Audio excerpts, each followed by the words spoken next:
and welcome back to The Movies That Made Us Do It. Me and Matt are back. Matt, how are you doing? You good?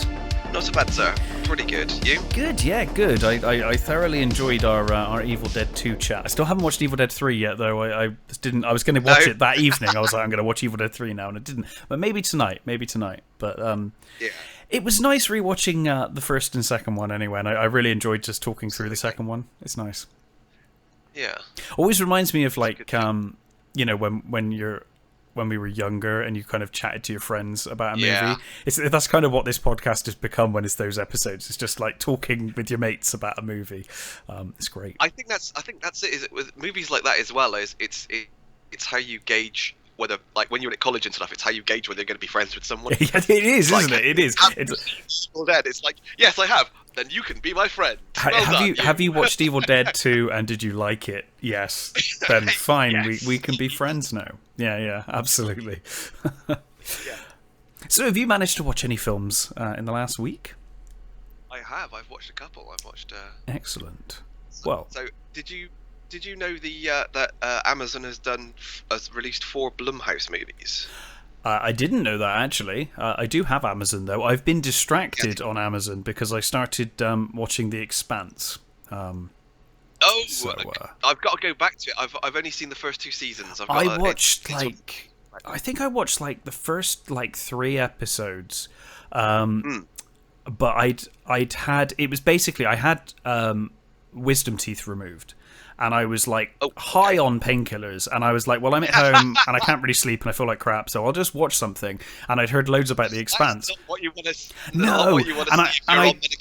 No, and I started watching it, and I was just like, I can't follow what's going on because my brain was just like goo. It was just drugged up, and I was like, this is too much. And I think I ended up going back and just watching like Next Gen or something that I've watched like a million times. That makes sense. And I never really went back to it. And everyone says like it's such a good show. And I thought no, I'm going to actually watch this now properly and like invest the time and really watch it. And yeah, it's every bit as good as people say it is. I think sometimes when people hype things too much, you're like, oh, it was all right. When you finally get to watch it. This is fantastic. It's amazing. I think it does a very good job of setting characters up that initially you really dislike. Yeah. And along the way, you're like, actually, this character's really good. It's just they've been a dick, and you see why they've been a dick. It started doing that, actually, now. I've started getting to some of those points where you're like, oh, actually, maybe they're not so awful, or maybe they've got reasons for being the way they are. And yeah, it's a well-made sci-fi show, and I think as well, it's nice to see, because we get lots of sci-fi, and there's different flavors of sci-fi. You've got Star Wars and you've got Star Trek, they are what they are. And Star Trek's more the science-based than Star Wars, which is the fantasy in space. But every now and again, you get these really lovely, and I think Battlestar kind of falls under this category, where you've got that kind of almost. They're trying to be as real as they can. Thought-provoking, but also in terms of the tech and stuff. I really love from The Expanse watching it. I'm like, I can see how all of this is fictional, obviously, but I can see how this works, and there's a logic to everything in this world. All of the ships have logic to them. The way the gravity works, the way everything works. I just love the attention to detail. I think in the show is amazing. My brother-in-law's read all the books, so I hear the books are incredible. He's obsessed with books. He does love the show, but he says that there's so much sort of missing from the series that there's always going to be, do it in slightly different orders that it really annoys him. So I think he has sometimes trouble with the show, but I think it's okay if you haven't read the books. But, But I mean, that really happens a lot. There's some really great characters in it, so and like you said, the technology it feels like a real lived-in place, which is always good. It does, and the tech just feels really realistic for the world they're in, and it all makes sense, and there's nothing they never, like with Voyager, they'd go on, like B'Elanna would just spew some bullshit out of her mouth, and that would be the solution to the episode. That's not going to happen here. It's like, this is, it's great. It's a really good show, and I love Thomas Jane's portrayal in this show. Awesome. He's so good. He's amazing, and I really like Thomas Jane anyway. So I'm glad to see him in a really successful show. Obviously, I'm still on season 1, so I don't know if he survives past season 1. Maybe he's dead, but at the moment, I'm certainly not going to say anything. So. No, of course not. But yeah, wonderful show. So I've been distracted by that. But what Blumhouse movies have come out? Because I wasn't aware of that. So they've released 4 movies. One, Evil Eye, Black Box, The Lie, and Nocturne. Okay. They all sound like they'd be shorts. It sounds like the titles to an anthology horror or something. Yeah, exactly. Yeah. So they're all made by Blumhouse Television, apparently. Okay. So for Amazon, and I guess they released them for Halloween because they're supposedly horrors. However, I've seen 3 of them. Yeah. And they're not. they're certainly horror tinged, but they're not really. I mean, one of them is a psychological sort of drama. One is I would say more sci-fi than horror, and the other one I've seen is more of a sort of family drama, really. So they're not.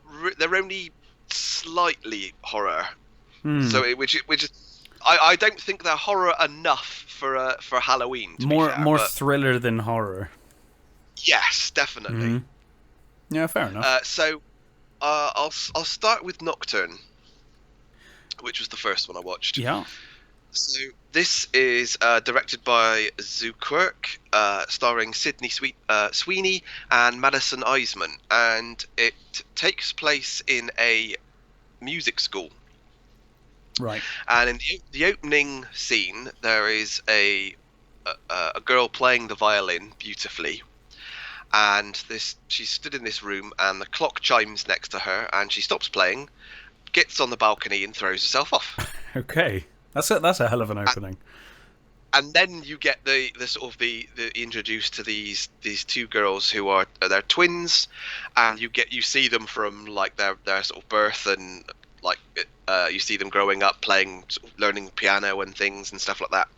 And you learn that you then learn that there are these 2 sisters are both in the same school, but one of them is this Vivian is this sort of like prodigy, bright, sort of everybody loves her, she's the sort of center of the universe sort of thing. And Juliet, who is she's sort of on anxiety medication, and she's brilliant as well, but she's sort of, she holds back, and she doesn't seem to be quite as good as her sister sort of thing. Okay.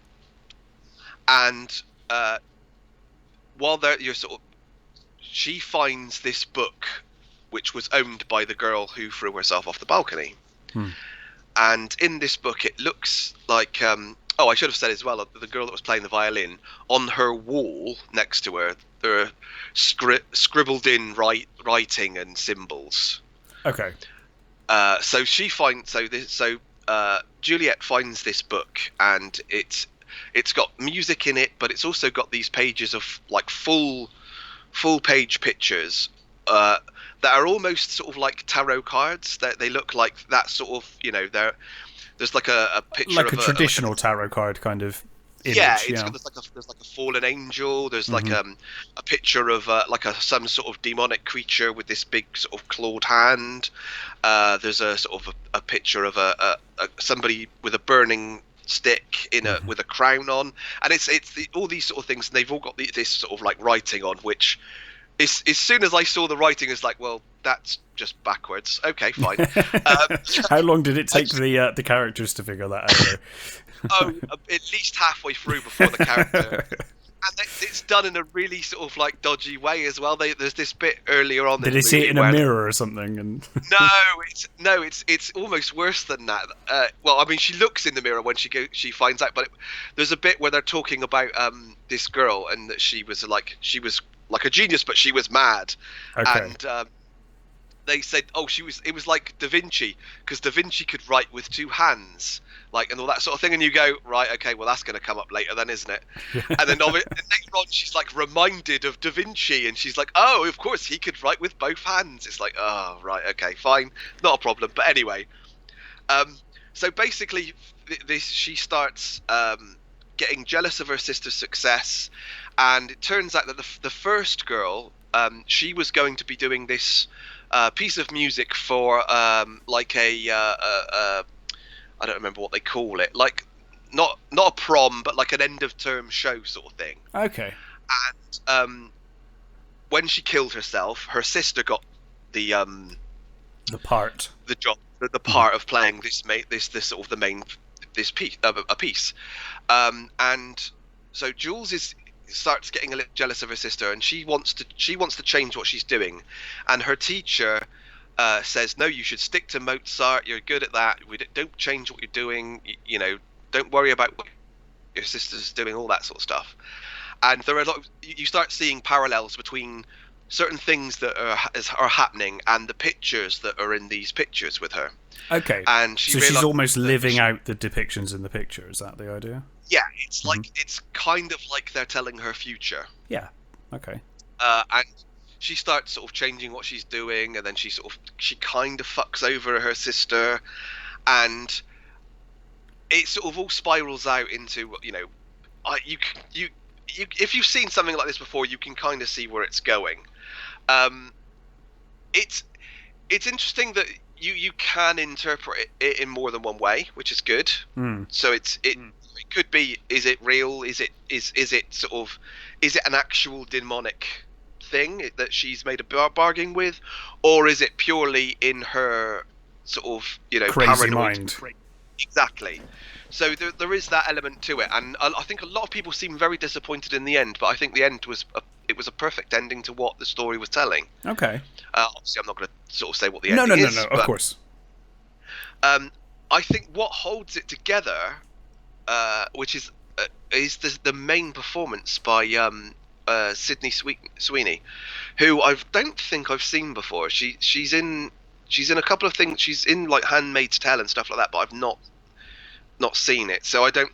But she is really good, and she's really believable as this sort of like, you know, damaged girl who is trying to find herself, but find herself in she keeps doing the wrong thing to sort of get, you know, where she's going. And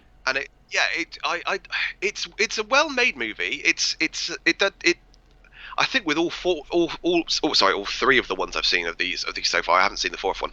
They do they do show that they're TV movies. They don't feel terribly cinematic.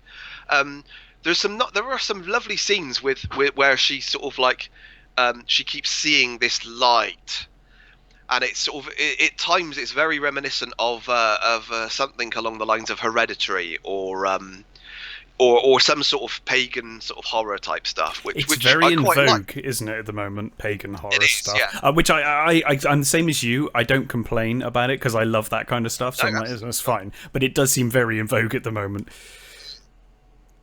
And I think it's like I said, that those elements are quite well done. But I don't think it's definitely not. There are some sort of like, there are scenes where she sees things that are horrific, but I would say it's not a horror movie. It's definitely a sort of a psychological sort of thriller. I would put it as. But yeah, the main performances are really good. The sisters are really good. The Julie Benz is in it, playing the mother, which I thought was quite nice. Although the parents seem like a very odd sort of couple. They sort of, I wouldn't say they neglect their daughters, but they treat them very oddly. Okay. You sort of think, no wonder they're a bit weird. Yeah. with parents like this. But yeah, you know, I did enjoy it. It's a pretty solid movie overall. It's not going to sort of like, you know, win any prizes or anything like that. But if I think if you want to see a fairly decent thriller with a horror tinge, I would recommend this one actually. So it's maybe not bad, and as I say, it's on Amazon. So I will definitely check it out. It sounds interesting. And I you know, it's probably just a bad timing and just kind of misadvertised, I guess, to an extent. In the same way that I feel like Midsummer was. You know, where everyone was like, Midsummer's not a horror film. It's like, well, I don't think it was really trying to be a horror film, to be honest. I think it was kind of advertised as one, but really it's not. But I mean, it sounds interesting though. That was, yeah, it sounds interesting. I mean, it's not bad. And as I say, it's on Amazon. So interesting though. I will definitely check it out. It sounds interesting. And I you know, it's probably just a bad timing and just kind of misadvertised, to an extent. In the same way that I feel like Midsummer was. You know, where everyone was like, Midsummer's not a horror film, to be honest. I think it was kind of advertised as one, but really it's not. But yeah, I mean, it sounds interesting though. that gets very bad rap. I loved Midsummer. I thought it was great. I really liked it. Yeah, I did. I think it was a great movie. It wasn't perfect, had its moments, but overall I loved Midsummer. So Nocturne, that sounds really interesting. Yeah. I've only seen one movie, new movie anyway, and it's not even that new. It's from 2019, which I guess nowadays is new because nothing's happened for like 8 months. Yeah. But I remember me and my fiance saw the trailer for it in the cinema, and at the time I was like, nah, I'm not sure about that. But when when you're in lockdown for like 8 months and nothing is coming out, you start revisiting the films that you passed on last year, and you're like, oh, maybe I will watch them then. And I was just looking for a movie to watch for today's show, to be honest. And I just thought, oh, that looked like kind of interesting. So I watched Vivarium from 2019. It's directed by Lorcan Finnegan, and it stars Imogen Poots and Jesse Eisenberg. And I like Imogen Poots. She's nice. Jesse Eisenberg is one of those hit and miss people for me. I think the problem is that he tends to play the same character too much. He's when he's typecast, and then annoyingly, when he's not typecast, he tends to be miscast, which is like he gets like the kind of the raw deal on both ends of that spectrum, unfortunately. Yeah. And when he's good, like in Zombieland, he's great. Yeah. He's great, and I really liked him in what was that? American something or other. American Ultra. I really enjoyed him in American Ultra. Yeah, quite funny. I like Jesse Eisenberg. I think he's a good actor. I think, like you said, he seems to go either typecast or miscast very often. Yeah. I mean, like, he is not Lex Luthor. I'm sorry. That was just a terrible idea to begin with. Casting. And I'm sure he seemed to be doing a fine performance for the performance they wanted him to do, but it's just terribly miscast and just doesn't really work. I wouldn't say that was the case here. So this is like a I don't know. It's almost like, I would almost say it's like a Twilight Zone episode of a movie. I did remember seeing that when you said you'd seen this. Then I thought, I have never heard of that. And then I looked it up and was like, oh no, I have seen the trailer for that. I do remember that. So it's almost like a Twilight Zone except I guess more like one of the new Twilight Zone episodes, because like new Twilight Zone doesn't really do to sort of more of a Black Mirror sort of thing. Because Twilight Zone always used to, back in the day, which Jordan Peele doesn't seem to have done with this new series, is generally, aside from like a few notable episodes like Time Enough at Last, which is a wonderful episode with Burgess Meredith. He wastes his time reading books all day, and he gets in trouble with everyone. Everyone hates him. And then there's a post-apocalypse. There's like a bomb falls, and he finds that he's got all the time in the world because everyone's dead to read books. And then he breaks his glasses at the end, and you feel really sorry for him. Apart from those few episodes, usually the Twilight Zone episodes of old were always like, bad people have bad things happen to them. Good people generally have good things happen to them. That doesn't seem to be the case with Peele's, and that's certainly not the case with Vivarium. So it's one of those odd Twilight Zone episodes where things don't go well. But there was something about the trailer that I was like, that could be quite interesting. And it's basically about a couple, Gemma and Tom. And they're looking for like the perfect place to live, effectively. I think they're like first-time buyers looking for their perfect little house. And they go into an estate agent and meet a very strange man called Martin, played by Jonathan Aris. And he's bizarre, but somehow convinces them to go and look at this house, even though they're not quite sure that it's really what they're looking for. And they're taken to a suburb, like a neighborhood in a suburb, and all of the houses in the suburb look absolutely identical. Like it's like even worse than Bradley Stoke. Like it's like everything. You just go down roads and I when I first started doing radio in Bradley Stoke, I was so confused where I was going because it was like straight road, roundabout, straight road, roundabout, straight road, roundabout. But yeah, so basically all the houses are exactly the same color, gardens exactly the same, layouts exactly the same, and basically that just goes on forever. They find their house. They pull up to their house. I think it's number 9, and they're shown around the house by this weird guy. And Tom, played by Jesse Eisenberg, was already like, let's just not bother with this viewing. Like, this guy's weird. It's not really what we want. Whereas Gemma is just like, well, let's give it let's go have a look. Like, it won't hurt to take a look. And so like Jesse Eisenberg's kind of like making fun of Martin as he kind of shows him around the house. And he's like, this guy's mental. Let's just leave. But then he's like, oh, step into the garden, take a look in the garden. And they go out into the garden, look at the garden. And then they find that he's gone. Martin is just disappeared. He's just gone. Car gone, everything gone. He just doesn't exist anymore. And they leave their house looking for him. They just can't find him anywhere. But Tom has gone. And they then try to track him down. So they get back in their car, start driving around. And basically everywhere they go, it's all the same. It's just this suburb, right. this neighborhood suburb. It's all the same houses, for as far as the eye can see.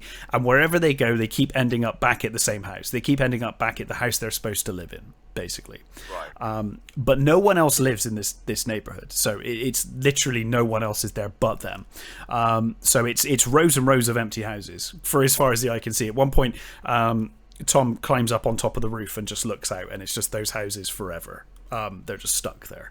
And then, to make things weirder, they start getting packages that arrive outside the house. So they'll get a package that arrives outside the house. They can't see who delivers it. They at some point they try and stay up to see it, and it's like they look away or blink for a second and the package is there. And the package just contains whatever they need. So it's like food or whatever they need to live. Yeah. And one day it's got a baby in it. So it's just, a baby arrives in a box. So they decide, obviously, they want to look after the baby. They don't want to kill the baby or whatever. So they resent the baby and they don't want it, but they obviously don't want it to die. So they start to care for it. And this baby child is just awesome. It's so weird.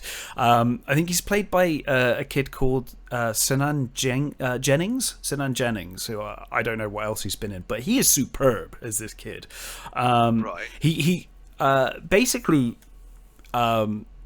he does like imitations of their voices but identical, so he sounds exactly like Tom and Gemma when he kind of recites their lines, and he speaks in a really deep weird voice that doesn't suit a child at all when he speaks as well.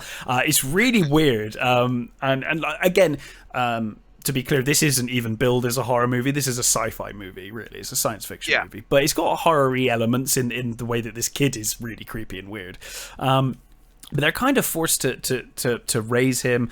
The food they get delivered food, and it all looks like normal food, but when they taste it, there's no taste. So all the food gives them the nutrition they need, and it looks like they're having ham and eggs, but there's no taste to any of it. It's completely tasteless. So they start basically going kind of crazy, and they hate having to live with this crazy kid, this thing. At one point Tom is even like, stop telling this kid what to do, stop playing with him, stop doing anything. It's not our kid, it's a thing. Like, we don't even know what this thing is, we're trapped here, just leave it. But Gemma is more sort of I guess nurturing towards the child, and she's like, well, I guess we should raise Mothering it. Instincts. Mothering instincts, yeah. And at one point they get a note that says, if you raise a child, you'll be let free. So if you raise a child, you can go. You'll be set free. So they do raise the child ultimately, and he becomes an older boy, played by Iana Hardwick. And right. Again, very creepy. And I don't want to spoil where it goes, but it's just a really weird it's a weird movie. I think it's going to be Marmite to people. Will either love or hate this movie, to be honest. I really, Right. I enjoyed it way more than I was expecting to. I had a lot of fun with this movie. I think the performances by Imogen Poots and Jesse Eisenberg is amazing. Jonathan Aris is just weird, amazing at being weird. He is very good at playing. He does get Strange. that those odd characters. Yeah, he's awesome at that, and he's on fine form here. And the kid is like awesome as well. I mean, the cast is basically that. There's not many more than that, other than the odd extra. You see at the start, and then at certain points of the film. But it's obvious. IMDb's got it down as a comedy horror mystery. I would go with that, but I'd probably remove the horror. It's certainly got black comedy elements to it for sure. But it does have some pretty disturbing and upsetting moments as well. Jesse Eisenberg really does shine in one scene in particular, which I don't want to ruin because it will kind of give away what happens in the movie, or part of what happens in the movie. But it's kind of all based around, I think, because this movie's not terribly clear with its ending as to what's going on. But I think it's quite clear from the film that it's based around the idea of that brood parasitism kind of thing, where birds lay eggs in other birds' nests and then get the birds to raise them and stuff. Cuckoos, yes. Yeah. Which actually, in fact, the opening of the movie has a cuckoo in it for that very reason, I assume.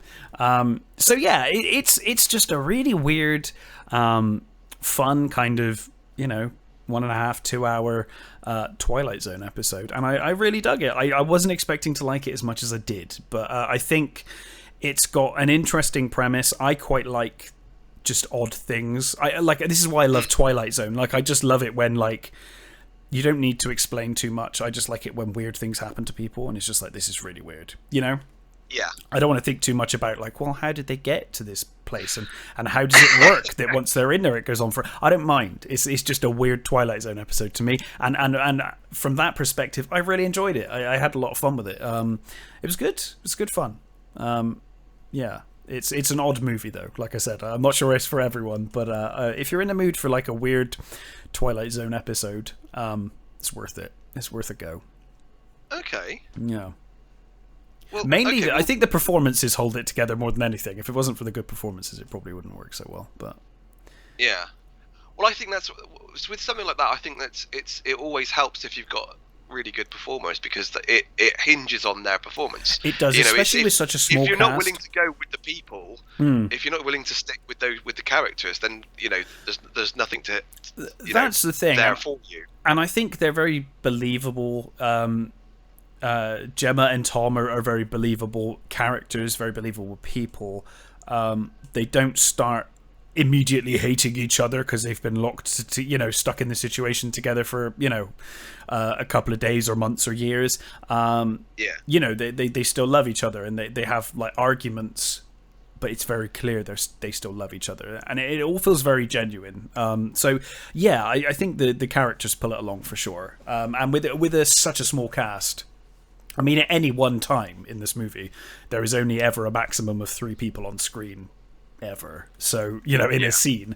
So, it's kind of key to have your cast be pretty good. And I thought the cast were great here, and I think Jesse Eisenberg was great here.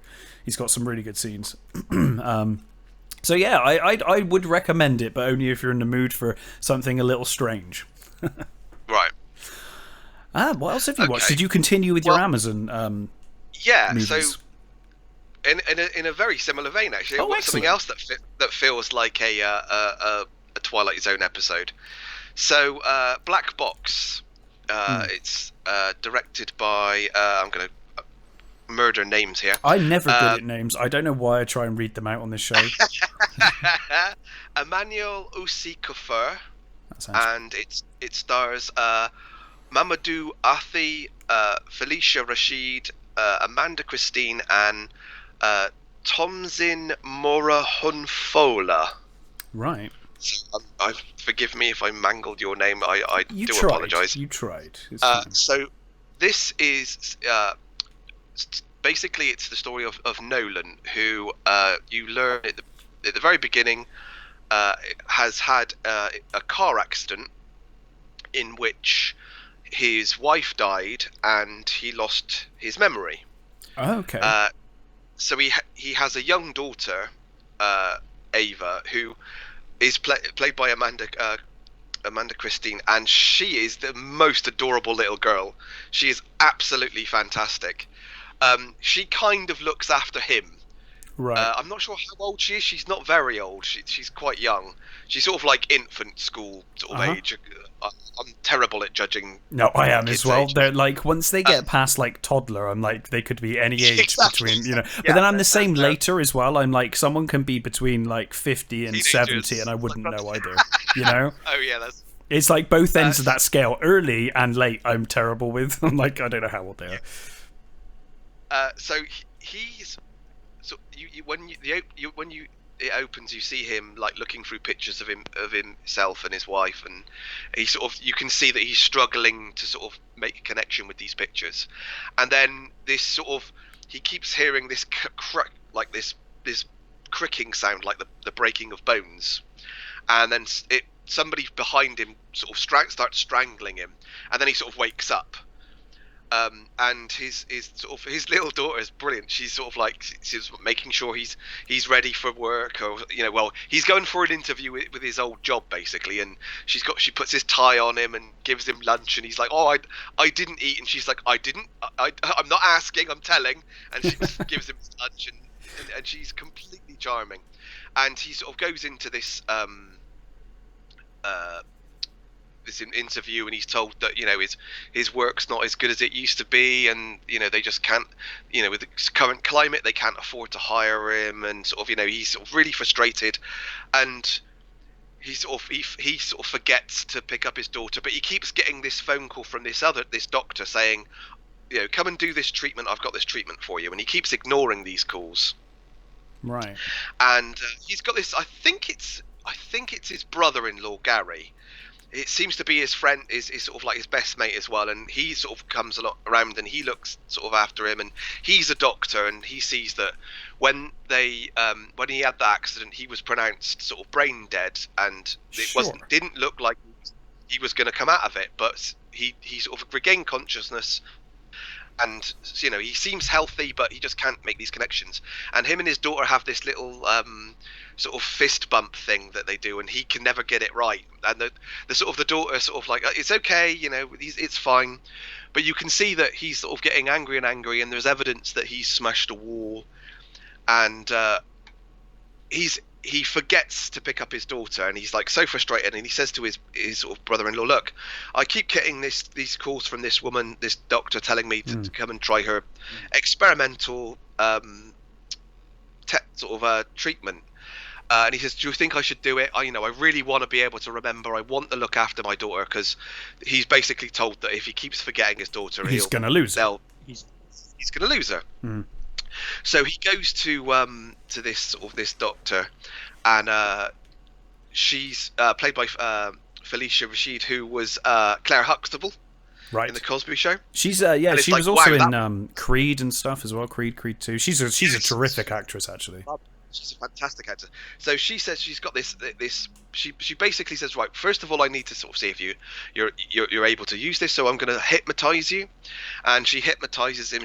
You're in this sort of, you're in this area, and it's all black, and he starts hearing this cricking sound again, this sort of like this like breaking of bones sort of sound, and he sees this sort of figure coming towards him, like bent over and backwards and sort of twisted and on off, sort of coming towards him, and he starts panicking, and he sort of screams, and he sort of like wakes up, and he's like I don't know what's going on, and she says, it's okay. She says, you were under for a while, you've proved that you're perfectly acceptable for this trial. Sure. So she takes him into this room, and she sits him in this chair, and says, there's this thing, we call it the black box, and she puts it on his face, and it's like, it works on memory. It basically produces a simulation of your memories. It supposedly takes she basically says something along the lines of everybody's brain has the memories there, sort of cycling around their brain constantly, and but they just don't have, you don't have the connections anymore. And she said this machine basically finds those things and virtually produces them. Okay. So he goes under. He's in this machine. She tells him that he comes into this. She's make a safe space for yourself. So he imagines his daughter's room. Sure. So she says to him, like, there's a door over there. She says, don't go through that door. She says, if you go through that door, I'll lose you and you'll be lost. She says, but in this room, because I think then she said, like, imagine this watch, and she explains that if he imagines a watch, he can control the memories by twisting the dial forward or backwards. He can rewind or fast forward or go through his life using this clock. Yeah, exactly. Okay. So he basically he ends up at a memory which is his wedding. Mm-hmm. So he's there and he's at this wedding, and he stood at the altar with his wife, but none of them have faces. They all have these blank faces because he can't remember the faces, presumably. Yeah. Right. So he obviously he's like, I'm at my wedding. I can see I can see my wife. I'm there. And he says, oh, this is good progress. It's like thing. And then he starts hearing the cricking again, and from out of the audience. From out of the sort of not the audience, the witnesses, the congregation, yes, the word I was looking for, comes this bent over cricking figure, right, sort of twisting its way towards him, sort of thing. And of course he comes out and he's like, oh, this thing came for me again, and she's saying, oh, it's just your memory, it's your memory trying to protect itself. She says, it's fine, it's okay, there's nothing to worry about. Yeah. It's just some like science bullshit right there. Exactly. It's fine. Don't worry about it. Your memory's trying to protect itself with a monster thing. It's fine. Yeah, exactly. So he basically goes. It's a brain antibody. Exactly. Yeah, it's totally fine. It's a normal thing, honestly. So he goes home and he's sort of looking through the pictures of from his wedding and stuff, and he realizes that the picture of his wedding is not the picture where he was. Oh, the picture okay. He had the wedding he saw. There was a white reverend, and it was inside this church. And the picture of his wedding that he sees is there was a black minister, and it was outside. Right. Okay. So he starts questioning. Well, what's happening? What I don't understand. And then he sees this sort of like, he sees himself in this apartment in data treatment. He sees himself in this apartment, and he sees that it looks like he might have been violent towards his wife, but he says to his brother-in-law, did we ever live in an apartment? He says, well, when your kid was born, I was somewhere else, but I don't think you lived in an apartment. Right. So he starts sort of, maybe I'm not the man I was. Maybe maybe I was keeping a sacred, some sort of secret life or something. And obviously, I'm not going to go into details. I don't want to, spoil it. But it was, I pretty much knew what was going on almost straight away. Now I've seen a lot of this sort of thing. So yeah. With that in mind, I would say it's. But I think with a sort of certain educated guesses, you can sort of pretty much can see what's going on. However, I will say that it's what they've done. Although it feels very, like I said, although it feels very TV sort of like a TV episode or something. Yeah. It is quite well done. It's again. I mean, it sounds interesting. It's the performances that make it. The main guy, Mamadou Athie, I think his name is. He is absolutely brilliant. He flips from sort of being this sort of like hurt, sort of struggling to remember who he is person to sort of what he. When he starts getting a bit more confident in himself and stuff, when you see certain flips, his characterization is really good, and it's really believable. So again, the movie holds up on his performance alone, really. Otherwise, I think it would just be a an episode of like you said, like an episode of the Twilight Zone. It could easily be that. Yeah. It But sounds interesting. It is a nicely done sort of little movie. It's again, like Nocturne. It's nothing that you haven't sort of seen before, really. But it's well done, and it's a new movie. What more can you ask for? You know, totally. it's at the moment with pickings being as they are, it's not going to win. Again, it's not going to win any awards. It's not any like groundbreaking, but it is a very good, well-made movie, and it was perfectly enjoyable. Yeah, well, interesting. Have you seen anything else? I have. So I've got two more, and I will go with the third one that I've seen of these Blumhouse movies. So the third one is The Lie. The Lie, okay. Which is a remake of a film called We Are Monsters, which I haven't seen. But Rings a vague bell. Yeah, so this Vina Stud is the director. It stars Peter Sarsgaard, Mirella Enos, and Joey King. And this is starts off with a family, mother, father, daughter, and you. At the beginning, there's something weird about all three of these movies that they all sort of roughly start with sort of like a picture of family life, and you see a baby sort of like, and the baby growing up sort of thing. They all have that. I thought it was very interesting that all of these had that sort of thing as their beginning. You see this Kayla, played by Joey King.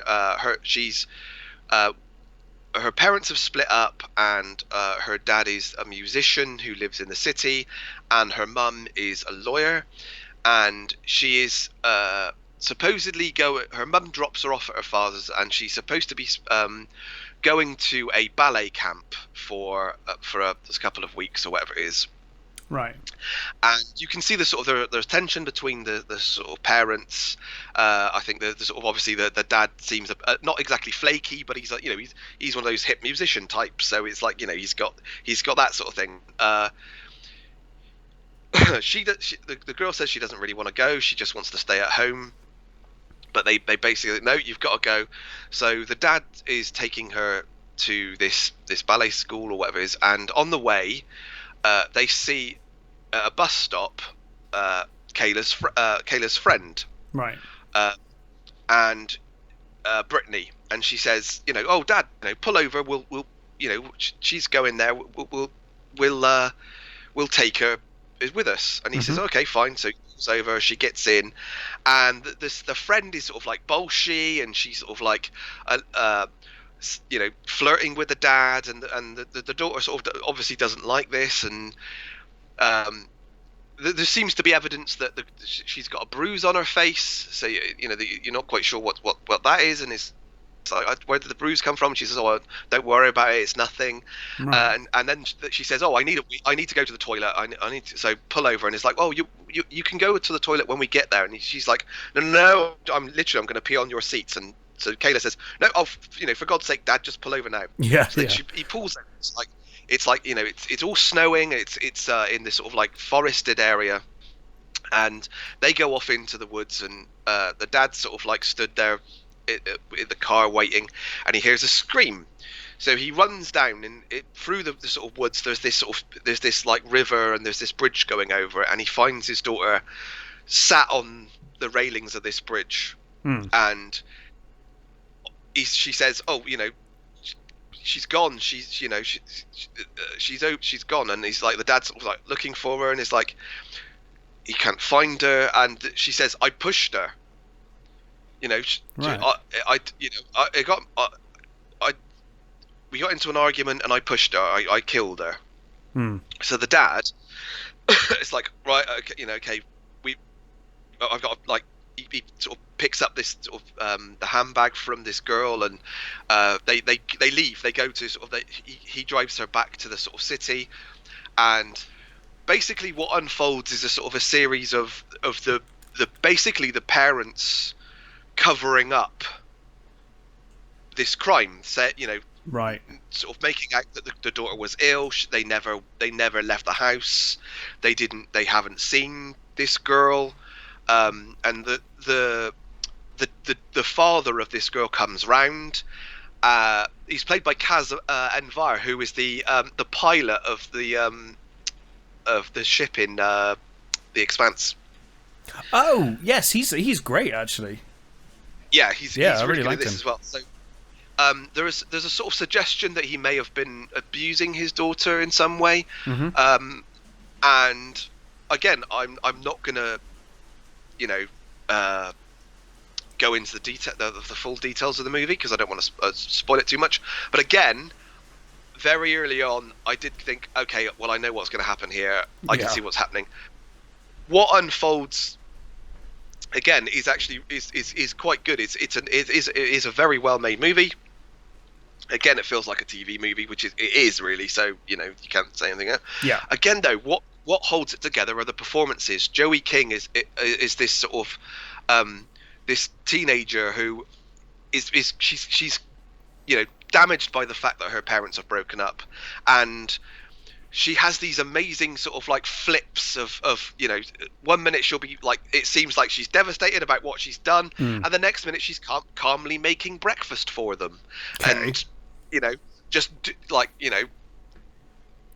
talking about the weather and sort of stuff, like normal stuff. It's like it's like really odd, but really well done. And obviously the parents, Peter Sarsgaard and Morelli Enos, are absolutely brilliant as these sort of like, they're slowly sort of coming to sort of like, uniting together to sort of help their daughter and to sort of, they coming up with these more elaborate sort of, things keep piling up on them. They keep doing sort of these more and more sort of like outrageous things, sort of to protect their daughter and to make her safe. I did enjoy it. It's actually it's very well made. It's smartly done. For the majority. So would you say this is the strongest of the three you saw? It kind of sounds like it from the way you're talking about it, but. That's interesting. I guess if they're quite different, then I suppose. I think that they all have elements that worked really well. I think the problem with this one is what happened when it's over. It's whether you believe some of the decisions they made. Okay. It's whether you think, because some things happen and you think, would a parent really do that? Yeah. Would it? It's one of those things where you can just go, I'll just go with it. It's fine. If that's the case, then yeah, that's fine. But I think there are some sort of questions where you just go, I'm not sure they would do that. I'm not sure, that would really happen. But having said that, like I said, that because the performances are so good, you do. I think for me anyway, the performance was so good. I stuck with it. I think over. I think I enjoyed Nocturne the most. Okay. But I think this is a better made movie than Nocturne. I think Nocturne, I guess the actual overall sting appealed to me more than this did. But yeah, I think if you're willing to sort of overlook some of its slightly dubious decision making, then I think you'll be in for a pretty good watch. It's well done. The performances are great. You can't say much more than that, really. It sounds interesting. All three of them that I've seen so far, I think they're all sort of like, very enjoyable, well done movies that all completely hinge on their performances. The fact that they all have these great central performances really hold them together, which puts them above your standard sort of like, your standard sort of sci-fi made for sci-fi movie. Yeah, I think I think of the three you've kind of gone through there, I do think that that probably Nocturne and Black Box sound the most interesting to me. But I'll probably check them all out. Yeah. To be honest, they all sound interesting. Yeah. And like you said, it's new movies, so. Exactly, and the fourth one, I have Evil a Eye, thought. I will watch this week. Yes, yeah. I have a horrible feeling what your next movie's going to be. And, if it is, Really? Well, I could be wrong. What did you watch? I watched Rebecca. Oh no, it's fine. That's not what I thought it was. So. What did you think I watched? Oh, I know. I know that some people, certainly on social media, have gotten hold of copies of the Witches remake. And the trailer did nothing for me. I have heard such bad things about it. It's awful, apparently. Thoroughly awful. So I think I'm going to skip it altogether, to be honest. Yeah, I think I will. I think that giving it a Chris Rock voiceover was a bit of a. It's like, why has it got? Why does this feel like an episode of Everybody Hates Chris? Yeah, and also where are those wonderful prosthetics? You know, I mean the prosthetic work and the effects work in the original Witches is amazing. Yeah. So yeah, it doesn't sound good, but that's good. So you didn't watch that? You watched Rebecca? Yeah, as much as I love what now I can't remember her name. The one who's playing the main Anne Hathaway. Anne Hathaway, yeah, she's great. Yeah.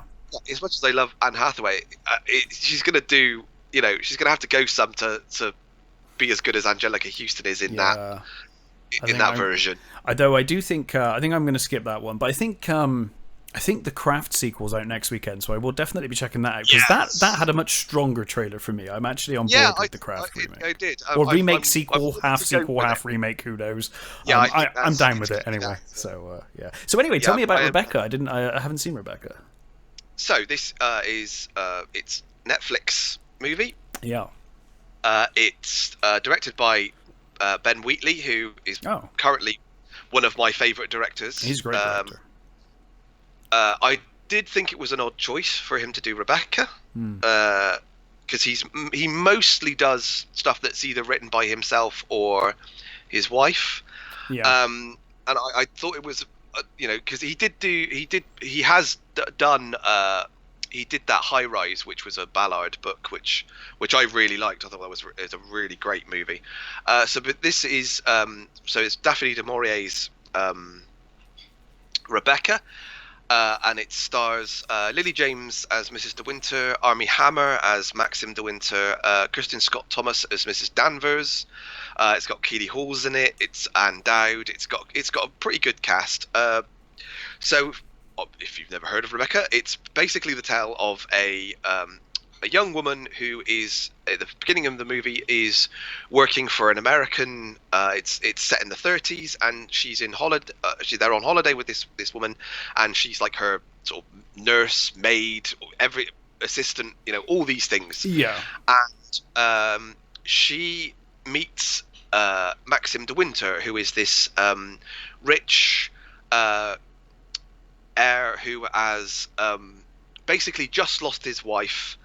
And he's also sort of like on holiday, and they're in Monaco, and they basically have this sort of whirlwind romance where he sort of, she's everything he needs, and vice versa. They're sort of, she's sort of like young and naive, and he's sort of like world weary, and and they sort of they go off for drives, and they go swimming, and all these have picnics, and it's all like great. And she's told by this American woman that nothing will ever come of it, but it does. That basically he marries her, and from there they go back to his ancestral home Mandalay, which is run by the formidable Mrs. Danvers. Who played by Kristen Scott Thomas, and basically it's everywhere in this mansion are reminders of his ex-wife. Right. She basically just inhabits every room. She everything is monogrammed with an R. All of these sort of like these rooms are all sort of like have her presence in. There's her room still has her clothes set out for her as if she was sort of at some moment going to come out and wear them and all that, Right. and it's basically the sort of, Mrs. Danvers was this, it was Rebecca's sort of woman, and her main her confidant, her friend, and her maid, and she basically she does everything she can to undermine the new Mrs. Danvers. And obviously it's sort of through as things unfold, you sort of start to realize maybe the sort of Miss Maxim de Winter isn't as nice as he, is it all that? Maybe there's something with their relationship. Maybe he killed her. But, so you get all these sort of like these mysteries unfold, and again, I'm not going to spoil what the ending. No. The problem this movie has is the original Hitchcock movie. Yeah, I was just going to say that. I think it's. I was just looking. Online. It looks like it's been adapted 5 times. Yes. The only version I have seen is the Hitchcock. Laurence Olivier, Joan Fontaine version. I've not seen any of the others, but I do have fond memories of the Hitchcock movie. And that's really the main problem with this film is the fact that it doesn't stack up. The 1940 Rebecca is such a fantastic movie. I think I've only seen it once, but I remember really liking it when I saw it. Yeah, it's one of my favorite Hitchcock movies, and it's a real.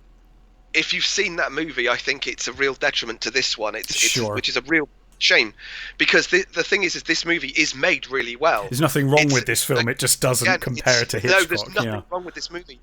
There's a couple of things like Armie Hammer doesn't have the gravitas of Olivier, which is that's not really a slight on Armie Hammer, is it? Exactly, because I think Armie Hammer is one of those actors who I think hasn't really found his proper starring role yet. He hasn't, no, and he kind of ends up in unfortunate starring roles that don't really serve him very well. Yeah. And he previously worked with Wheatley before. He was in Free Fire, which I quite liked, which is a good one.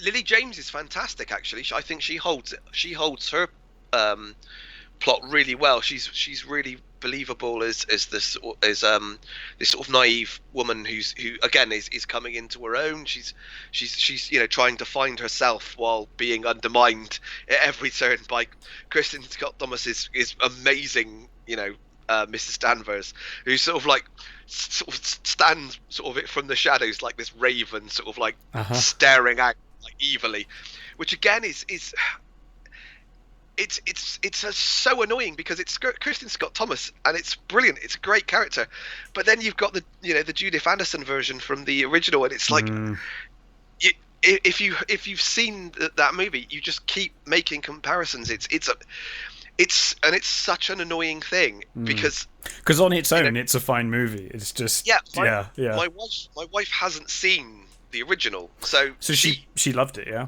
Exactly, she liked it more than I did because it was new to her. She hadn't seen so she wasn't sort of really spoiled by it. Again, I would say if you haven't seen the original, see this because it's great. It's a great movie. It's well directed. All the performances are really good.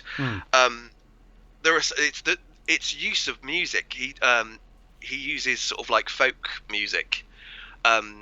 To up the tension in certain scenes, which is really, it's what Wheatley does really well. If you've ever seen any of his movies, like The Kill List or Sightseers, he uses music really brilliantly to sort of like just to slightly kick you out of edge, out and put you on edge. And it's sort of like it starts ramping up.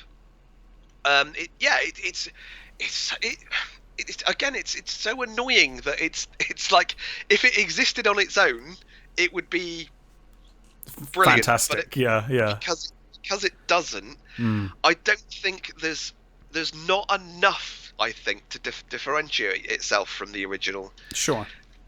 This happens a lot, and it is kind of a shame because I know we've said so many times on this show that remakes aren't automatically bad. There are some great remakes out there. Nosferatu is a wonderful remake. The Thing, John Carpenter's The Thing, great remake. But the thing, again, those movies do their own stuff. But that's the thing. They add to it with something like the Nosferatu stuff. A lot more story. And a hell of a lot more story, yeah, of course. But you get a lot more story. You get to know the characters a lot more. You get like with The Thing. That I mean, it's almost an entirely different. It's very movie. Different. It's exactly. So or King Kong. Like I think Peter Jackson's King Kong is a wonderful movie, but there's not. It's the same basic story. I think the problem is that like Rebecca, it's not the kind of story you can really expand upon too much, really. No. In the same way that you can with some of these properties. Not without changing it dramatically. And then you probably ruin the point of the, Exactly. At that point, it's not the same movie at all, is it? It's and obviously it's based on a book, so it's it's already working. They're both working from the source material. Yeah, absolutely. I mean, we had this, and that's always the thing with the book. Obviously, is that it's not technically even a remake. It's a reimagining of a book. It's another take. One that I didn't know, which I hadn't, I found sort of interesting was. Oh no, that was something else. Don't worry, that was something. I was just thinking of something else. Don't worry. Oh, okay. But yeah, it's interesting, like with Carrie, for example, they remade Carrie, and they were like, oh, we're going to be closer to the book, and they promised so much with that. They failed miserably. It wasn't closer to the book at all. But I think the problem with that was that was studio interference. It probably was, yeah. Because I think the director of that one didn't want to do the same scenes, and I think the studio said no. We want to see those things that you saw in the other movie. It's like, well, then just go and bloody watch that one. Then. Yeah. So, it's difficult with remakes and reimaginings and it just is difficult, and it's a shame because it sounds like this is a fine adaptation. It is. It's a really good movie, and I really enjoyed it. It's just a shame that certainly for me that I can't watch it without thinking of the Hitchcock one. I do think it was an odd choice for Wheatley to do it. I don't know why he chose this one. It might be a passion project of his. He might have a great love for the book or the Hitchcock movie and thought, I'd like to do my own spin on it, I guess. It's a Jane Goodman screenplay, so it's right. It's got really good pedigree, but it's Hitchcock's a tall order to try and live up to, exactly. It's in the same way that Kubrick is, and even though the Kubrick movie of The Shining is so different from the King novel, in my opinion, for screen at least, it improved a lot. It changed a lot that needed to change, and improved improved it at least from a movie perspective. I'm not saying that it's better written than the book, but from a movie perspective, I think Kubrick's version of The Shining works a lot better. And then we see the King version, which was way more like it's like literally the book. We're going to go way more closer to the book. Yeah. It was awful, but then I also wonder, because I've only seen it once anyway. But I kind of think, well, if I watched that King movie without having ever seen the Kubrick movie, would I have disliked it as much as I did? And that's the problem. It's impossible. You're following up Kubrick, and you're following up Hitchcock. Yeah. That's just how are you going to manage this? And even King, realizes now. I mean, he hated it when he did. I think he's begrudgingly come to accept that actually, now he's come. Yeah, exactly. He even now I think he's softened on it, and he's come to realize that as a movie, it's a fantastic movie. Yeah. One of those things. So I would really recommend it as a movie, especially if you haven't seen the 40s one. Yes. I think if you haven't seen the 40s one, I think it's a really great. It's a beautifully shot. It's a great story. Yeah, exactly. Yeah. It's a beautifully shot movie. It's well directed. It's well acted. It's a classic sort of gothic romance movie. It's it's really well done. So yeah, as that, I would recommend it. If you have seen the 40s, then I would say maybe watch it as a curiosity. Yeah. But I would say just go back and watch the 40s one if not, just Yeah. which is kind of a shame because it feels like I'm betraying Ben Wheatley, but I don't think you are. It is what it is, isn't it? That's just unfortunate, but it's a tall order. You're following an Alfred Hitchcock is it's not easy. But it sounds like a good movie anyway. When I inevitably resubscribe to Netflix at some point in the future, I will probably check it out. I know I'm going to because they're doing that animated Godzilla series, so I'll definitely be back for that. And of course, when Castlevania comes back, there's a few things that Netflix do that will guarantee they will get me back for at least another month at some point in the near, in the next year or so. Don't forget Cobra Kai, and Cobra Kai, yeah, I will definitely watch Cobra Kai. So yeah, this is it's just the way these models have to be. You have to kind of play the game with these models now, I think. So I tend to subscribe, watch everything, unsubscribe, go to a different place, and then come back. Yeah, and then come back. And as we said last week, the week before last, with our Hollywood rant and Netflix rant, Netflix's model is broken, so that's their fault. When I resubscribe to watch a series, they get me for 1 month because I can watch it all in a weekend, and then I'm gone again. If they released it, piecemeal, week by week, then they'd have me for at least 2 months, wouldn't they? So but never mind. So yeah, cool, man. We need to think of a movie for next time. We do. It's going to be a Halloween-y movie, I guess. Yeah. Although we did do Evil Dead 2 last week. I was just thinking because it is Halloween. We did, but I was thinking, it's the month of Halloween, so another one would be pretty good. Yeah. Do you have any thoughts? Off the top of my head, no. No, there's a few bounding around my head, but I can't make any decisions right now. Some will come to us for sure. So there's a couple of little interesting news tidbits, I suppose. Newsy bits, yes. So first of all, Tim Burton is planning an Addams Family TV series. I absolutely adore the Addams Family. I loved the original TV show they made because it was a comic originally, wasn't it? Was it a comic originally? Yes, it was a comic. Loved the TV show back in the day. I liked the other TV show as well. The later TV show I thought was great as well. I'm all for this because I think I really like. I think visually Tim Burton's fantastic. So yeah. It kind of feels like why hasn't he done this already? It's kind of like in the back of your head. You're like, well, of course Tim Burton's making a bloody Addams Family series. I'm sure he did that before. The only thing that slightly rings alarm bells is the fact that they're saying they want to basically make the main focus Wednesday. Okay. Which is fine, I guess. They did that with the movies, didn't they? To an extent. Yeah. No, actually, no, they didn't. No, they didn't. Sorry, what am I talking about? No, they didn't. Well, I think they. She more certainly had more to do with it. I mean, certainly more than the poor old Pugsley did. But yeah, he got pretty short. That's the second one, didn't he? Really. It's Gomez and Morticia. Like, come on.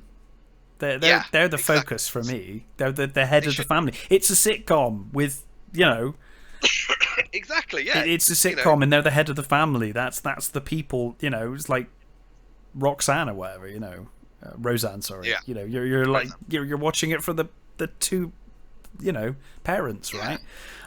So it seems a bit odd, but fine. I'm fine with that. Yeah, exactly. I mean, Burton's had a couple of duds recently, so it would be nice for him to get a something. I honestly can't think what he's done recently, but yeah, I'm sure he has.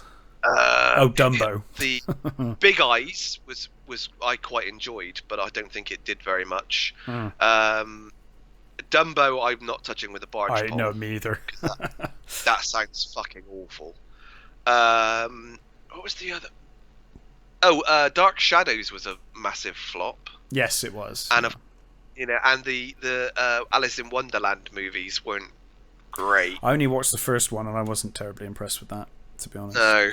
Yeah. I mean, they were enjoyable. They were enjoyable enough, but yeah, they were fine. It would be nice if he got back into a sort of a nice swing of things. It fell into the trap of so many movies where it was like, I enjoyed seeing it in the cinema, never going to watch it again, but I enjoyed it. You know, and so many films fall into that trap, but Tim Burton films never used to fall into that trap. Tim Burton films were like, I want to own this on DVD forever. Yeah, we'll see. I'm open to it. I mean, I am all for more Addams Family. I think another Addams Family series will be tremendous. Yeah. Sticking with series, they're going to do a follow-up to Willow. I read that yesterday. And they've officially given the go-ahead for it. It's going to be done, I believe, by the people behind Crazy Rich Asians.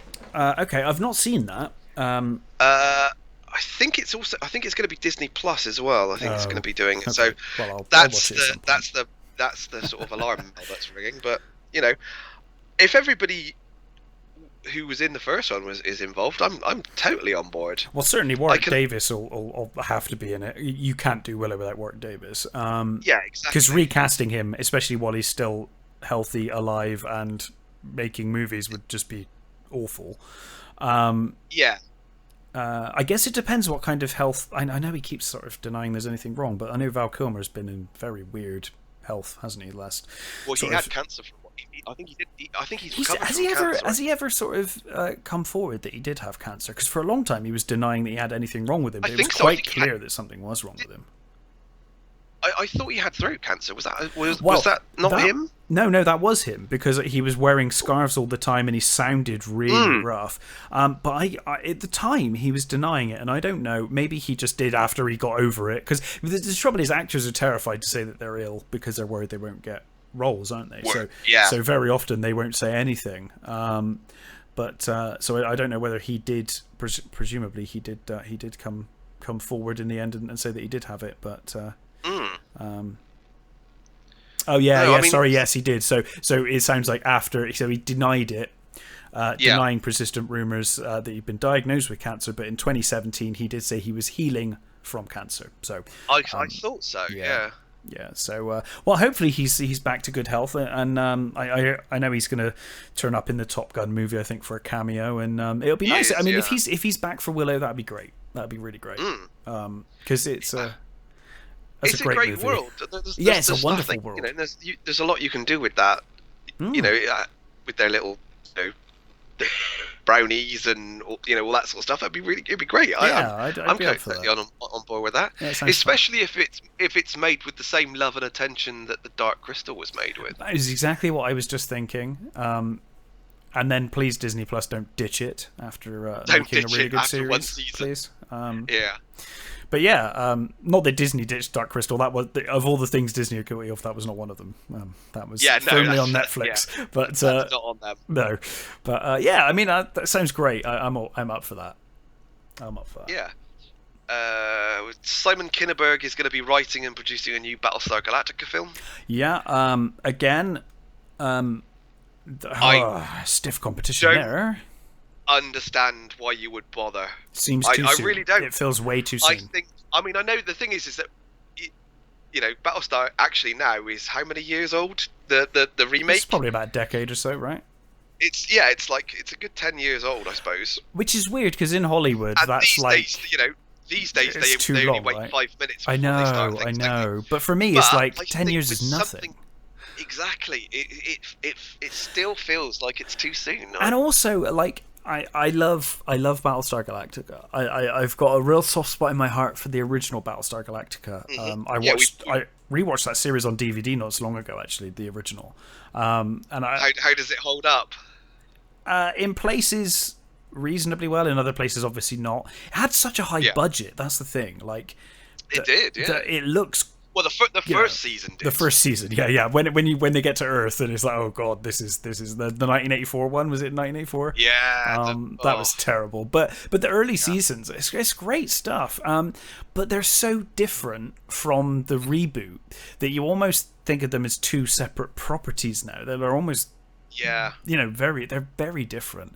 Yeah, And I as I just said don't before, know it took me a while to get into the remake because I was so attached to the original. to the Yeah, original that, and I think now you sort of realise that okay, the original did have a lot wrong with it, of and course it did. it was certainly silly at times, but It was great it's though. it's the new one is completely its own thing, which Mm.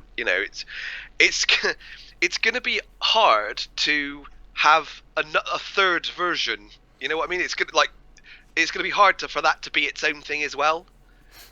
It's Yeah. I think that from what I know, from what I've heard, they did go to more and say, this is our take. Mm.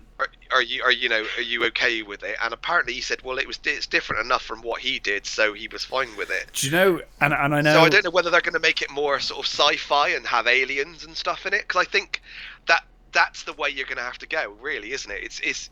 You're going to have to make it less sort of real, I suppose, is what I would say. Because the remake series was quite grounded, wasn't it? It's sci-fi tech, but not so far that it's like pew pew laser guns and stuff. Yes. It's it's still bullets and missiles. And do you know? This sounds really silly, but do you know what my biggest kind of hill for me, hump to get over with this remake is going to be, and obviously I know we've had two Commander Adamas, well, three, I guess, if you include the prequel thing they did. But two Adamas before. We had the Lauren Green version and whatever. But honestly, I cannot imagine someone following Edward James Olmos. I'm like, how are you going to follow that Adama? Because that is like, for me, it's probably my favorite of his performances, and he's had some spectacular performances. But his Adama is amazing. Good luck, any poor bastard who's got to play that role. Really. I just don't. Just really struggle to see someone pulling that off. And again, it's the same with. I mean, I think Apollo is one of those things. It's like it was so iconic in the first series, Apollo, and then with the second one with oh, for fuck's sake, Katie Sackhoff. It's like good luck anybody trying. Starbucks, sorry, not Apollo. Apollo, yeah, sorry, Starbucks. Good luck anybody trying to follow in those already big shoes. The problem is as well. The problem is as well now. Like if you cast, are you going to cast it male or female? Because if you cast it male, then people are going to be like, "Oh, you changed the gender," even though they didn't. They just changed it back to the original. And and if you do female, you cannot follow Katie Sackhoff's performance. No, like good lord. I suppose it does give them bigger scope to completely blind cast. It does, yes, that's true. True. Maybe make Admiral Adama a lady. Why not? Why not? That would be one way. That would be one way for sure to kind of distance yourself from from previous. I mean, it'd be very hard for it not to feel like trick casting, though. Yeah. It does start to feel like a gimmick when you do that. I guess the difference is, I guess the difference is that Battlestar Galactica has a history of that now, so it's kind of like, we've done it before. Yeah, it's like it's fine. I don't know. We'll see with that one. I also wonder, how much are you going to put in the movie? Like, how much of the story you're going to do in the movie? Is it the first of a series of movies? I'm assuming is probably their plan. But we'll see. You certainly couldn't tell the whole story in one movie. That would be good lord no. Ludicrous. I'm assuming it'll just be the attack. It'll basically be the bloody miniseries, won't it? I guess, yeah. I assume. Them finding their feet and escaping and getting out, yeah. Because you couldn't have the Galactica, all of that cast of characters on the Galactica, and do the Pegasus, and do there's so many things they'd have. It'd just be ludicrous. So, I'm guessing they'll just do the first bit and then be like, do you want us to make more? That's probably all they'll do, I would imagine. But I'll put me down as cautiously optimistic for that one. Yeah. Again, sticking with TV shows, here's a very odd one. David Gordon Green is looking to do a Smokey and the Bandit TV series. Good lord. Yeah. I mean, fine. I have a horrible feeling whenever someone does Smokey and the Bandit or Starsky and Hutch. All I can ever think about is Starsky and Hutch, the movie, where it just becomes like, oh, it's a comedy and it's just kind of taking the piss. You're taking the piss out of something rather than having reverence for something. It's that, oh, look at how silly we are. Look at how stupid the 70s were. Yeah, exactly. Yeah. Like, and I hate that shit. I fucking hate it. I do. It fucks me right off. But if they want to go and properly do it, fair enough. I mean, the thing is Smokey the Bandit was, at the time, it was a huge phenomenon. Everybody went to see Smokey the Bandit when it came out. I'll say this as well. They better not be planning to set it in the modern day, because Smokey and the Bandit would not work today. With today's technology, they're not getting away with that. Not going to happen. No. I mean, you couldn't. You couldn't possibly make it work. It wouldn't work. No. Because today's technology, they'd just be like, caught ya. Done. End of film. End of series. We'll see. I mean, somebody's... Also, again, it's like, who do you cast as Bandit? I mean, again, good luck following in Burt Reynolds' shoes. Yeah. It's like, what... I think this is a very odd choice to... That's a very strange choice. To remake. I think I'll probably watch the first episode out of curiosity alone, to be honest. So, again, I think it's one of those things, isn't it? It's like when they remade Magnum. Yeah. It's like I've watched a couple of episodes of that. Morbid and it's like, curiosity. Why? What is this? This is not Magnum. Isn't he his son? Weird. Isn't he his son? I don't think so. Oh, I thought he was playing his son, and that Tom Selleck was going to show up at some point. Maybe I just made that up in my head. I've not actually watched any of that. No, I don't think so. Yeah. I don't.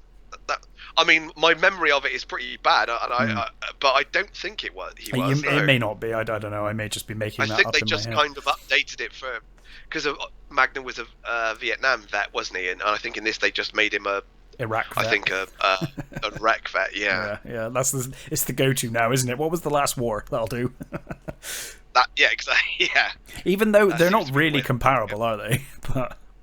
But fine. Not really. Oh, well, I mean, they're wars that were never really won. Sure, there is that. So there's that element, and there's certainly a lot of damage to the participants psychologically. So in that respect, they're vet comparable. In general, yeah, sure. But yeah. Well, interesting times. Yeah. What else is there? Apparently the next Fast and the Furious movie will be the last one, and in space. I do sort of think, why would you actually say, it's going to be the last one? Because it probably won't be. I think it will be the last Fast and the Furious main series movie, but for sure that series is continuing on as spin-offs and fuck knows what forever. Yeah. They're never stopping those now, ever. Fast and Furious, they've got such a big cast, and they're all ready to spin off and do their own thing. They all want their moment in the sun, don't they? I think it's going to be interesting to see how that pans out. But it's not really my bag anyway. But I just thought it was interesting that they turned around and said, "This is going to be the last one." Yeah, sure. All right, yeah, fine. It's like, can you promise that? Yeah, can I get that in writing? Can we get that signed in writing? Other things that are sort of like there and are interesting, but I don't want to see it, is Jared Leto is returning for the Joker for the Snyder Cut. I do want to see the Snyder Cut. I do. I do. And do you know what? His Joker though. Well, I do and I don't, because on the one hand, I thought his Joker was awful. On the other hand, he has claimed studio interference ever since. He has, yeah. So I'm like, fine, then maybe prove to me that this Joker is not awful. Go ahead, Jared Leto, please. Because I thought he was terrible. So the look alone is awful. Terrible, with all those awful tattoos and the bloody brace and stuff. Yeah. And two, all the stories you hear about his on-set antics it just sounds ridiculous. How he portrayed him just sounds silly. It's like, ugh. But that's the thing, when you hear all of the back the backstage talk, it kind of makes you like, I'm like, was there really studio interference? Because it really sounds like they let you just do what you wanted and you just kind of went mental and probably ruined it, you know, like I don't know, but yeah, we'll see. I think the only thing that intrigued me recently is that I was watching something and they were talking about it, and they were saying that apparently he's not the Joker. Apparently he might be Jason Todd. Right.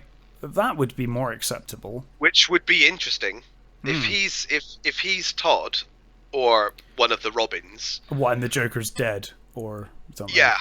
Or at least or in not Arkham. Around. Yeah. Yeah, and this new version. That would be an interesting take. I'd be down with that actually. Yeah, I think that would at least explain a few things and you know, make it seem not so bad, I guess. Yeah, it's an interesting way to do it, because there is that, you see that scene in was it Superman versus Batman, where there's the Batman's the Robin suit with all the Joker writing on it. Yeah. So it could be that they were actually leading up to that. It would be interesting. I mean, they would be robbing the DC universe of a potential Red Hood story, I guess. But yeah, it's an interesting take. I'd be much more willing to accept that. Yeah, he's not the Joker, and he is. Yeah, interesting. We shall see. Apparently, Affleck's got his Batman series as well, right? He has, I think. Yeah, which is. I'm really hopeful for that. Cause me too. He totally didn't get his due. And he already had a script ready and everything, right, for his movie. So if they're going to use his script for the series, that would be fantastic. I'd love to see it. Yeah, I think that there was a number of factors that sort of spoilt that. With the stuff with Snyder, and the fact that his own movie was a flop. Yeah. The movie that I think all contributed to the sort of he came in with so much goodwill and power, and it just kind of disappeared while he was there, unfortunately. Yeah. So, good. I want to see him more as the Batman. I think he made a fantastic Batman. He was superb as Batman. You say what you want about the scripts or anything else, but his portrayal was wonderful. I think he was great. It's very rare that we get a Batman actor that pulls off Bruce Wayne and Batman, and I think he pulled off both tremendously well. I completely agree. I think they did nothing but right things with the suit, with the voice. Suit. It's still the best suit, and I'm really looking forward to the Matt Reeves Batman movie. I think Robert Pattinson will be great. Everything I've seen of it looks great, but they are never going to beat that suit. Snyder's suit was perfect. That's exactly what I've always wanted to see, was the original Matt suit, and that was so close. It was great. Well, it's the Batman Returns suit, really, isn't it? It's Well, it's the Dark Knight Returns suit. Yeah, Dark Knight Returns. Sorry, not. But I've always wanted to see that grey, the grey on black. Black on grey suit. Yeah. That iconic suit I've always wanted to see. And I remember saying on this show, actually, that I was really hoping with Matt Reeves Batman that they'd do the blue. But obviously they haven't got the balls to do that. So I'd love to see the sort of late 70s, early 80s suit. Or like a modernised version of it, but keep some blue in there. Put some blue in there and, actually show us that suit. They always seem a bit ashamed of the suits. They do. It's funny. I think some of them can look a little goofy. I think they can, but can. I think that Snyder's take on Batman proves that you can update them, keep them, keep them like the original, but just update them enough to where it's, because like in Batman v Superman, you're like, oh, that suit looks like perfect from the comic to film, and then you see later on, people try and knife him, and it's like, oh, it's made of something really tough. Like it, they show that it is actually bulletproof. It is actually really tough stuff. So yeah, I think it could work, but we'll see. In any case, excited for the series, and I think we'll see. With certainly more now than I think you could in like Burton's time. Yeah, think, for sure. There's no restriction. You could definitely get away with it more now. I think that the problem you always have with superhero stuff is with suits like the bat suit and other sort of, like, I can't think of anything off the top of my head, but certain superheroes and supervillains, if you try to reproduce their suits on film, they look ridiculous. Well, it's spandex, because some superhero designs are so silly and over the top. I mean, I guess one of the ones was it Mantis from Guardians of the Aquaman? Galaxy. Oh, No, yes, yeah. the Black Mantis. Yeah. Because that great big head is ridiculous. Yeah. And they actually, I think they made it work. Of managed to make it work in that movie. I think it worked. Yeah. Black. It might be Mantis. It's something like that, anyway, isn't it? It's Black Mantis, isn't it? Yeah. I'm sure it's Black Mantis. It looked really cool, anyway, in the movie. Yeah, it did. I was actually impressed when they first said it, because when they said Black Mantis, I was thinking they are never going to get that stupid massive head in, and they did, and it weirdly looks right. I guess it looks right for the tone of that movie. Yeah, for sure. That movie was just a romp, a campy romp, and it worked fine for that. Yeah. With all the other sort of like, the drumming octopus and things you've got in that movie, it sort of just blends in quite nicely. Fucking at the end of that movie is just a fucking trip. It's like, what is going on? And then there's like the giant seahorses and giant sharks with lasers and lava and the kraken, and it's like, what is going on? Like this crazy movie. But yeah. Oh well. In any case, we'll see. I happy to give it a shot. I think that's pretty much it for wonderful. Well, we will be back next week with a Halloweeny movie. Don't know what yet, but we'll talk our way through a classic. I would imagine a classic horror movie of some kind. But until then, take care. Thanks for listening, and we'll catch you next week.